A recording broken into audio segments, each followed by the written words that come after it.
नमस्कार। आप सभी का एक बार फिर से स्वागत है हमारे इस YouTube channel A to Z information में। आज हम नज़रिया यानी एटीट्यूड से रिलेटेड एक स्टोरी पर चर्चा करेंगे। चलिए शुरू करते हैं। हमारा नज़रिया हमें कामयाबी दिलाता है। हीरो से भरा खेत। हफीज अफ्रीका का एक किसान था। वह अपनी ज़िंदगी से खुश और संतुष्ट था। हफीज खुश इसलिए था क्योंकि वह संतुष्ट था। वह संतुष्ट इसलिए था क्योंकि वह खुश था। एक दिन एक अक्लमंद आदमी उसके पास आया। उसने हफीज को हीरो के महत्व और उनसे जुड़ी ताकत के बारे में बताया। उसने हफीज से कहा, अगर तुम्हारे पास अंगूठे जितना भी बड़ा हीरा हो तो तुम पूरा शहर खरीद सकते हो, और अगर तुम्हारे पास मुट्ठी जितना बड़ा हीरा हो तो तुम अपने लिए शायद पूरा देश ही खरीद लो। वह अक्लमंद आदमी इतना कहकर चला गया। उस रात हफीज सो नहीं सका। वह असंतुष्ट हो चुका था, इसलिए उसकी खुशी भी ख़त्म हो चुकी थी। दूसरे दिन सुबह होते ही हफीज ने अपने खेतों को बेचने और अपने पूरे परिवार की देखभाल का इंतजाम किया और हीरे खोजने के लिए रवाना हो गया। वह हीरो की खोज में पूरे अफ्रीका में भटकता रहा, पर उन्हें पा नहीं सका। उसने पूरे यूरोप में भी ढूंढा, पर उसे वहाँ भी नहीं मिले।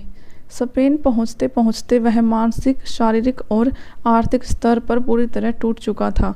वह इतना मायूस हो चुका था कि उसने बार्सिलोना नदी में कूदकर खुदकुशी कर ली। इधर जिस आदमी ने हफीज के खेत खरीदे थे, वह एक दिन उन खेतों से होकर बहने वाले नाले में अपने ऊँटों को पानी पिला रहा था। तभी सुबह के वक्त उग रहे सूरज की किरणें नाले के दूसरी ओर पड़े एक पत्थर पर पड़ी। वह इंद्रधनुष की तरह जगमगा उठा। यह सोचकर कि वह पत्थर उसकी बैठक में अच्छा दिखेगा, उसने उसे उठाकर अपनी बैठक में सजा दिया। उसी दिन दोपहर में हफीज को हीरो के बारे में बताने वाला आदमी खेतों के इस नए मालिक के पास आया। उसने उस जगमगाते हुए पत्थर को देखकर पूछा, क्या हफीज लौट आया? नए मालिक ने जवाब दिया, नहीं, लेकिन आपने यह सवाल क्यों पूछा? अक्लमंद आदमी ने जवाब दिया, क्योंकि यह हीरा है, मैं उन्हें देखते ही पहचान जाता हूँ। नए मालिक ने कहा, नहीं, यह तो महज एक पत्थर है, मैंने इसे नाले के पास से उठाया है। आइए मैं आपको दिखाता हूँ, वहाँ पर ऐसे बहुत सारे पत्थर पड़े हुए हैं। उन्होंने वहाँ से नमूने के तौर पर बहुत सारे पत्थर उठाए और उन्हें जांचने परखने के लिए भेज दिया। वे पत्थर हीरे ही साबित हुए। उन्होंने पाया कि उस खेत में दूर दूर तक हीरे दबे हुए थे।